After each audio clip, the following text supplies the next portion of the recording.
His name is Bane. A laundry service that delivers. Wow! These videos are not for children.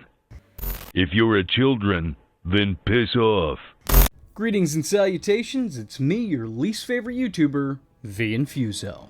Got it memorized? A lot of the time when people think of Batman and Robin, they think of the bat nipples. They think of how awful George Clooney was as Batman, and the incessant whining of Chris O'Donnell as Robin. The ice puns of Arnold Schwarzenegger's Mr. Freeze, the hammy over-the-top acting of Uma Thurman as Poison Ivy. And maybe some even remember Batgirl. Not many, but some. But what's less talked about is Batman and Robin's horrendous rendition of Bane. The part was played by professional wrestler Jeep Swenson, better known by his ring name.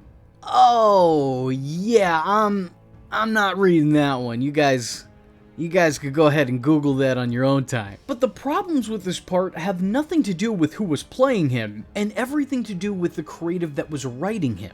How could you blame Jeep Swenson when the script just asks him to throw punches, break stuff, and walk? He was tasked with so little, and because of that, he failed in a grand and spectacular way. At the end of the day, what's there to even say about this one? There's hardly even a performance to talk about here. Because in this movie, Bane isn't a person, he's a prop. He's a prop for the plot to use whenever it's convenient. And strangely enough, often, it's not. He makes very little impact on the actual movie, and he makes less of an impact on the audiences that are watching this movie. It's sad to see in general, but it's exceptionally upsetting when compared to his comic book counterpart, who is essentially his polar opposite. Besides the name, mask, and use of the drug Venom, the two masked behemoths have next to nothing in common. Bane was created to be Batman's ultimate threat, a villain who can outmatch the Dark Knight in both bouts of brawn and brain. He was a super genius with super strength, but it would seem that no one gave Joel Schumacher that memo. As in this movie, Bane is made the mindless muscle. Case in point, they literally referred to the Batman figure set of Bane vs. Batman as brain versus brawn. He works as Poison Ivy's henchman, serving her every command. She rules over him not with the use of her poisonous kisses, but instead by friendship, I guess.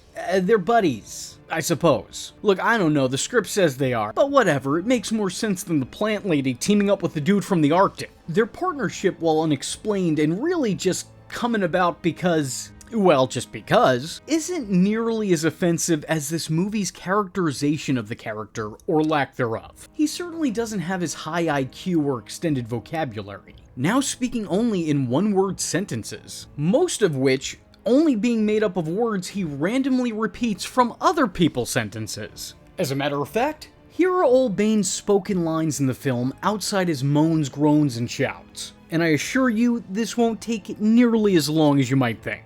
I call this little number Bane. Step on it. Stop. Enough monkey business. We've got work to do. Monkey work. Honey, clean up this mess. We've got company coming. Honey. Company. Exit, Bane. Exit. No matter what they tell you, Mr. Bane, it is the size of your gun that counts. Gun. Is the party over? Over. Bomb. Bomb. Bomb. Bomb. But leave me the bat. Bat. They made him into a goofy goon, and that's really upsetting for this particular character. There are so many other Batman characters that could be played for laughs in this mythos. Joker, Riddler, Eggman, the list goes on. There's about 1 million of these characters that you could potentially play for comedy. But Bane? Bane? The guy who shortly after his first appearance broke the Bat's back and spirit? This is who you want to do this with? Really? Aren't there better options? I don't know whose idea it was to make Bane a brainless brute, but I'm willing to bet it's someone who fits half that description. A guy who was very smart, having a huge native intelligence. He was more than muscle. I mean, he was Batman's equal. You just need someone to break down a wall, so he's a wonderful addition. It's such a sad waste of a great character, and what's even worse is that it's done for incredibly cheap purposes. Being as the character serves no real narrative purpose past evening the battlefield during fight scenes, it feels like the only real reason for his inclusion in this movie is a cheap attempt at selling more toys. That's why every Poison Ivy action figure comes complete with him! Now, to be fair, as soulless and sad of a reason as that is, if this was in fact just a ploy to sell more toys, then they got me.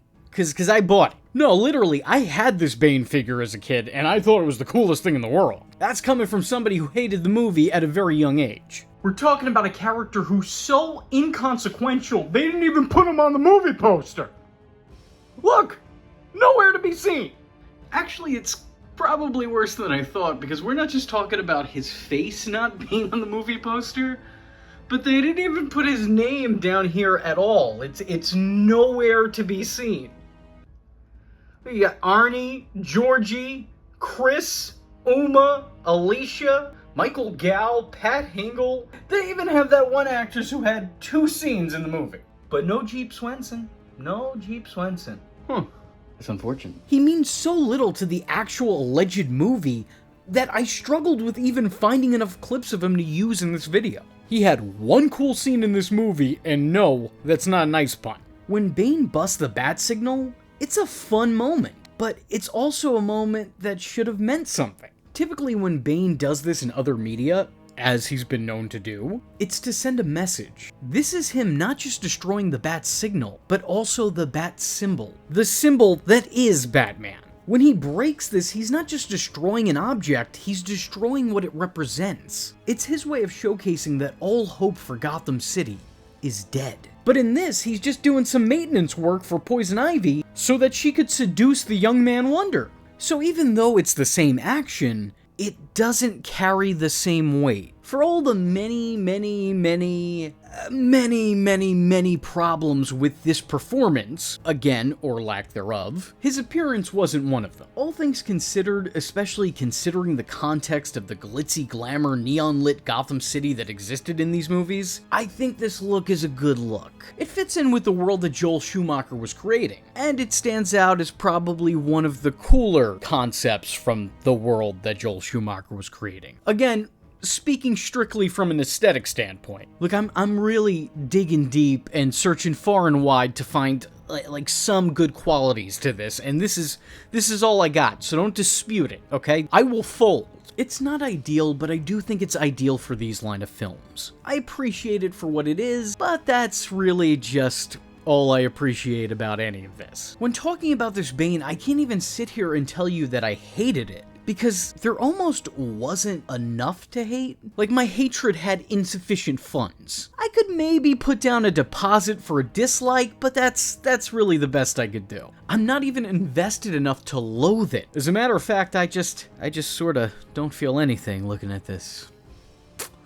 Just feel real numb. I don't even want to be around anymore. What? I don't want to be around anymore. Like you don't want to live anymore? Yeah. I'm not mad, Joel. I'm just disappointed. In general, Bane probably wasn't the best character to try to translate into this line of Batman films. He wouldn't work for what they were going for. Case in point, this movie. But what I find really weird about this whole thing is that he was brought in to be the muscle in a movie that starred Arnold Schwarzenegger. What? In what world? In what way? Why? Actually, just why? Why? Isn't that sort of a waste of both of their talents? I know that they tried to saddle Mr. Freeze up with an oversized lab coat prior to his frozen second coming, and then they put him in an extra large cyber suit after the fact, but none of that was fooling anybody. Mr. Freeze is more than capable enough of defending himself and Poison Ivy. I mean, come on, we're talking about pumping iron here. Outside of the attire and appearance, everything else about this alleged performance is a complete miss. Bane is a science experiment gone wrong that's been taken under the control of Poison Ivy. He's made to be the manipulated muscle. It really feels like the research that was done on this character began and ended at an ocular pat-down. They took one look at this guy and thought, a big guy, big muscle, that's it. Oh yeah, I get it. But clearly they didn't. Unlike the rest of the characters that are playing into the plot, Bane is just there to show off feats of strength and beat people up. I don't know if any direction was ever given to him past swing away. To the movie's credit though, and I really hesitate in saying that, I do think it was a good call bringing in a veteran professional wrestler for fight scenes. It's kinda already this man's area of expertise. And for whatever it's worth, I think a lot of the confrontations with this character feel legitimate to a degree. When he swings at the dynamic duo, it legitimately looks like he's trying to hurt them. Luckily for them, most of his offense is a swing and a miss. But yeah, this guy looks violent. I fought with even making this video because truthfully speaking, I didn't even know how warranted it was. And mind you, these videos are being made to showcase a history of every single villain, major or minor, in every single Batman movie. And still, even then, all things considered, I considered giving this one a pass. And keep in mind, there will be videos on Christopher Walken as Max Schreck, the Victor Zsasz and Carmine Falcone from Batman Begins, and even Sal Maroni from The Dark Knight. But this is the one that I thought, is it even worth making the video? And I still don't have the answer. So speaking of which, if you like this video and be interested in seeing any of the videos I just mentioned, by all means, let me know in the comment section below by leaving a comment saying, Bane is feeling warm and fuzzy. I was your least favorite YouTuber, Infuso, and I thank you for watching. Hope to see you in the next one. I am vengeance. I am the night, and that was Infuso. Just remember, if you're not tuning in, then you're missing out. So, if you like the words that came out of his mouth hole, and you too would like to become a V-generate, don't forget to like and subscribe. Thanks for watching, nerds! And if you're not joining the fun, you're in for one bad day. And you know what they say about having one bad day?